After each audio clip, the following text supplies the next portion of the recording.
Agora chegou a hora do nosso quadro Inovar para Crescer. Nós vamos conhecer uma empresa que com apenas 4 anos cresceu tão rapidamente que precisou buscar ajuda para organizar os processos. A empresa dos irmãos Bruna e Afonso inovou e melhorou a produção a partir do aproveitamento completo do material. Vamos assistir. Fundada em 2012, essa empresa que fabrica portas personalizadas para móveis nasceu do sonho de uma família. No começo, tudo era pequeno, mas rapidamente os pedidos aumentaram e o faturamento também. A empresa precisou ir para um espaço maior e o tão sonhado crescimento era percebido a cada dia. Mas, ao mesmo tempo, a insegurança de estar crescendo sem organização. Depois de 4 anos de operações, eles decidiram pedir ajuda. Foi aí que entrou a consultoria do Sebrae. O nosso trabalho estava aumentando muito, né? O nosso produtivo estava muito alto e nós não tínhamos mais espaço. Foi quando a gente pensou, né, em contratar uma empresa que fosse especializada e que pudesse nos ajudar com relação a isso. Então, foi por conta do espaço mesmo, que a gente estava sem espaço, a gente precisava de mais espaço. E também para organizar todos os processos produtivos da empresa. A partir daí, a principal mudança foi na linha de produção.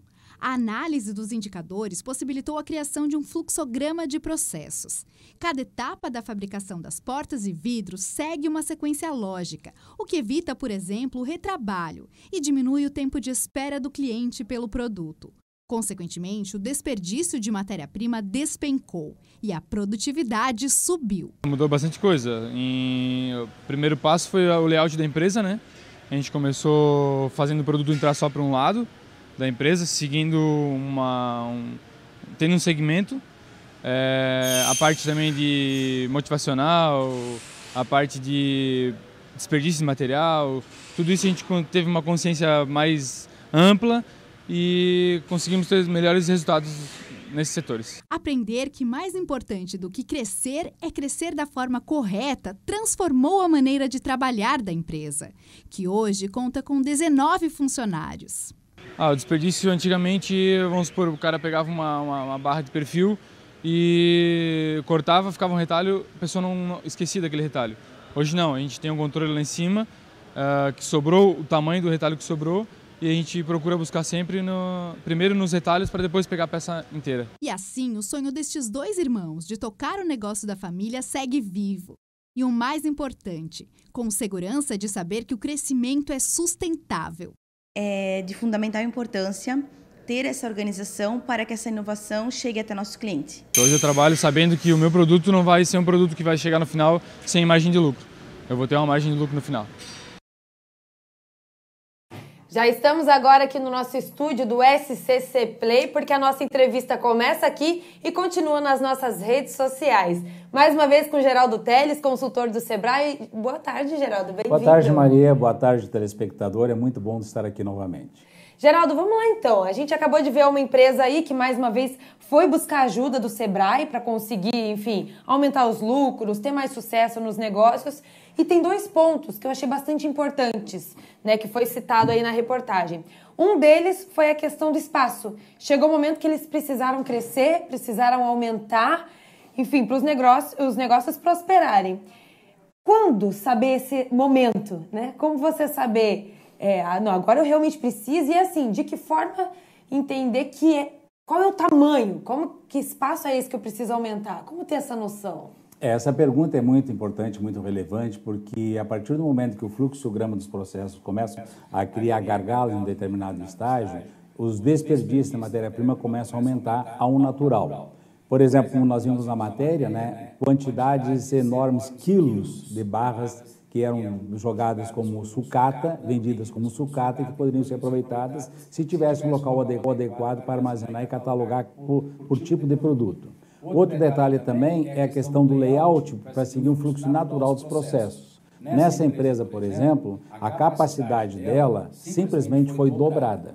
Com isso, eles tiveram a oportunidade de realizar um sonho, de fazer investimento em novas máquinas, novos investimentos, inclusive a questão do acondicionamento dos vidros, que reduziu um monte o desperdício, né, por quebra no manuseio para escolher um vidro ou outro, né? Tinha que tirar um monte de vidro de cima, e agora com a adequada organização desse estoque, acabou esse problema de desperdício de matéria-prima. Tá certo, Geraldo. A gente vai encerrar então o SBT Meio-Dia aqui, a nossa transmissão, meu bate-papo com o Geraldo continua nas redes sociais. Então você que está assistindo a gente, corre lá para o nosso Facebook porque a gente continua a nossa entrevista. Geraldo, a gente continua lá. Rapidinho, passa o contato do Sebrae para quem está ainda na televisão. 0800 570 0800 ou então www.sebrae-sc.com.br. Tá certo, o SBT volta amanhã às 11h30 da manhã. Até lá.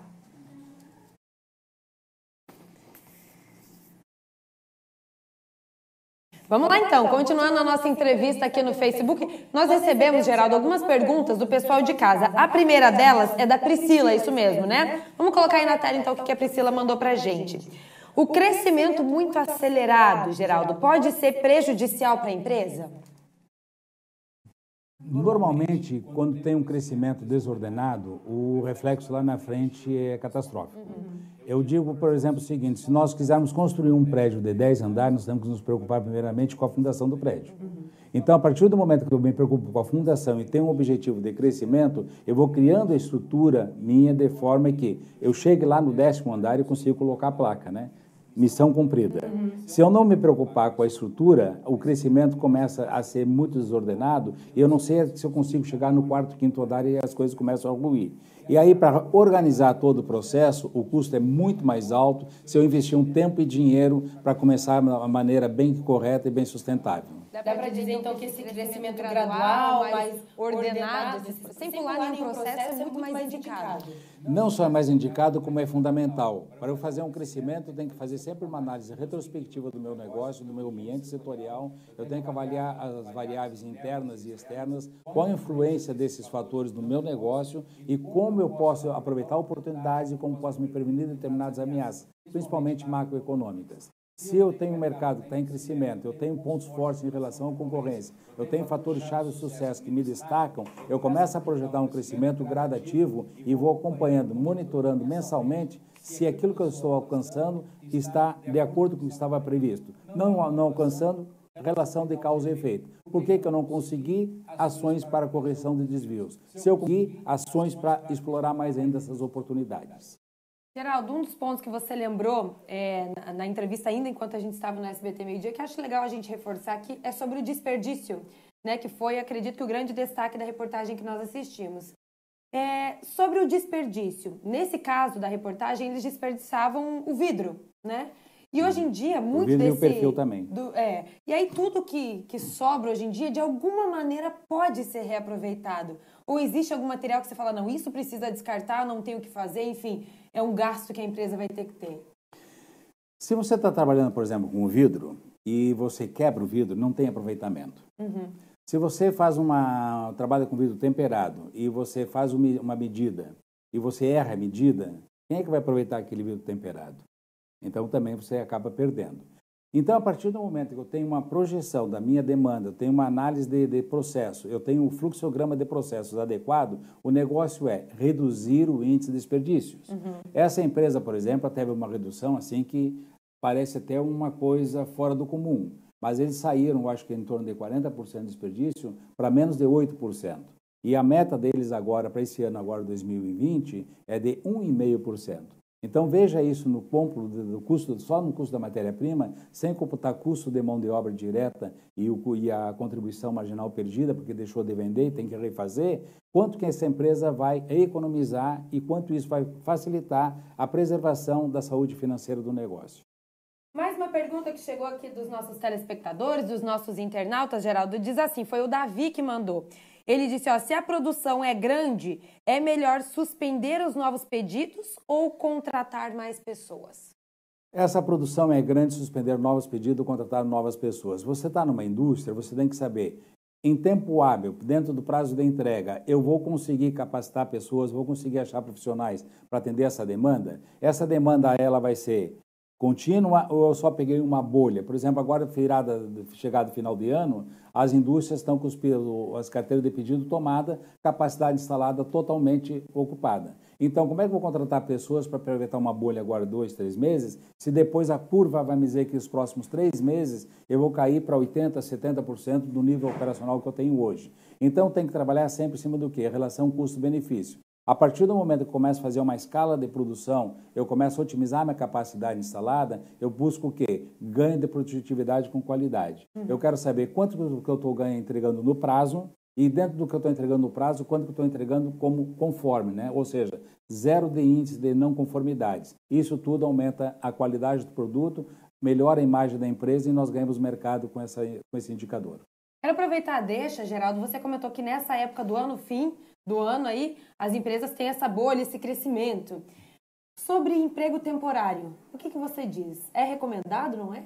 Evidente, né? Principalmente quem está no comércio, a contratação de mão de obra temporária é uma boa saída para não criar aquele vínculo empregatício e por um longo tempo que não vou ter um volume de vendas suficiente. Eu vou ficar com um contingente muito inchado para as realidades do mercado, então faço a contratação de mão de obra temporária. Dependendo do meu negócio, eu posso fazer um convênio, né, com as entidades, por exemplo, e trabalhar com estagiários, dependendo da minha atividade.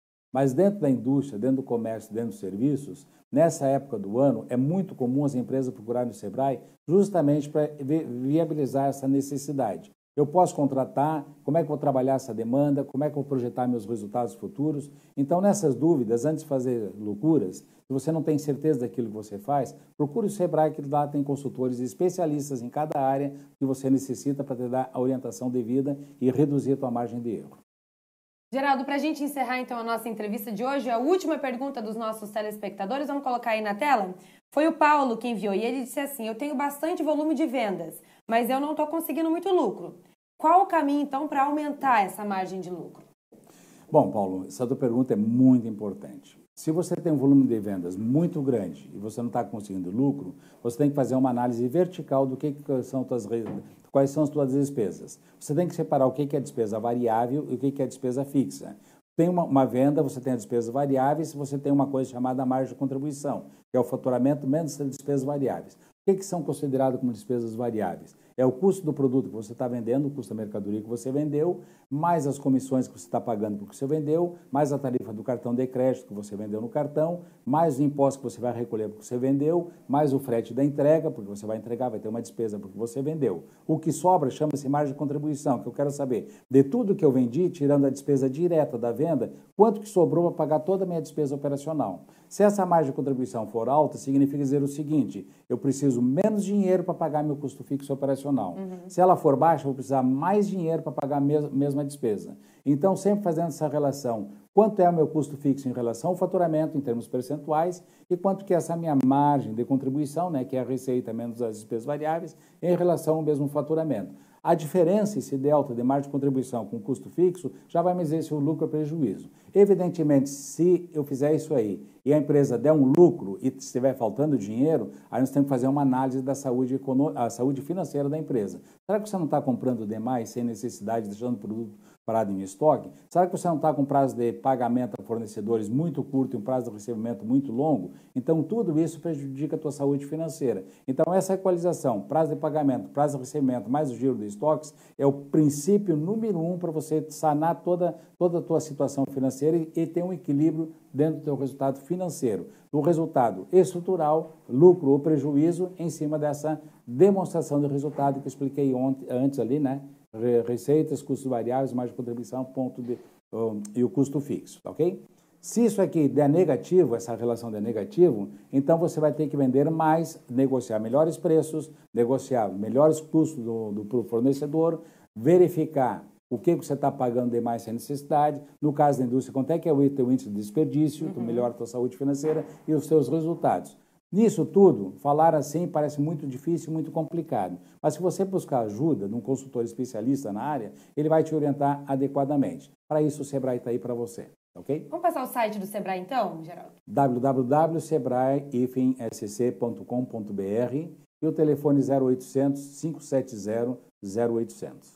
Geraldo Teles, consultor do Sebrae, mais uma vez aqui no nosso quadro Inovar para Crescer do SBT Meio-Dia. A gente sempre continua com esse bate-papo aqui nas nossas redes sociais. Geraldo, obrigada mais uma vez. Eu que te agradeço mais uma vez a oportunidade e conte com o Sebrae e conte comigo no que precisar. Inovar para Crescer. Oferecimento Sebrae, a força do empreendedor brasileiro.